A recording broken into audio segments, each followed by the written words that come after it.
అందరికీ నమస్కారం. వెన్నెలాస్ ఫ్యామిలీ ఫుడ్స్లో దొరికే అన్ని ప్రోడక్ట్స్ కూడా మీ ఊర్లోనే దొరుకుతాయి, మీ పక్క షాప్లోనే దొరుకుతాయి. అయినా కూడా మా దగ్గర ఎందుకు ఆర్డర్ చేసుకోవాలి అని మీరేమన్నా ఆలోచిస్తుంటే, వెన్నెలాస్ ఫ్యామిలీ ఫుడ్స్లో యూజ్ చేసే అన్ని ఇంగ్రీడియంట్స్ కూడా హెల్తీ ఇంగ్రీడియంట్సే. ఇప్పట్లో అయితే హెల్త్ చాలా ముఖ్యం.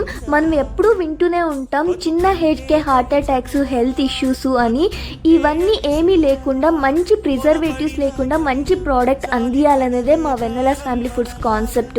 మీరు కూడా ఆర్డర్ చేసుకోవాలి అనుకుంటే స్క్రీన్ పైన కనపడుతున్న వాట్సాప్ నెంబర్కి మెసేజ్ చేసి ఆర్డర్ చేసుకోవచ్చు. మనం ఎలక్ట్రానిక్ గ్యాడ్జెట్స్కి, వేరే వస్తువులకంతా లక్షలు పెట్టి ఖర్చు పెడతాం. అదే ఒక మంచి హెల్దీ ప్రోడక్ట్కి కొంచెం మనీ పెట్టి తీసుకోవాలంటే చాలా ఆలోచిస్తాము. అలా ఆలోచించకూడదు, ఎప్పుడు మన హెల్త్ గురించినే ఆలోచించాలి. కొంచెం క్వాలిటీ మెయింటైన్ చేయాలి అనుకుంటే మనము కొంచెం డబ్బులు కూడా చాలా ఖర్చు పెట్టాల్సి వస్తుంది. అందుకే వీరు కూడా ఏమీ ఆలోచించకుండా వెన్నెలాస్ ఫ్యామిలీ ఫుడ్స్లో ఆర్డర్ చేసుకోవచ్చు. మీరు అడ్రస్ పెట్టి పేమెంట్ చేస్తే మీ అడ్రస్కి చిప్ చేసేస్తాము. ఆల్ ఓవర్ ఇండియా ఎక్కడికి కావాలన్నా చిప్ చేస్తాము. అంతే. వీడియోకి మా పేజ్ని ఫాలో అయ్యండి.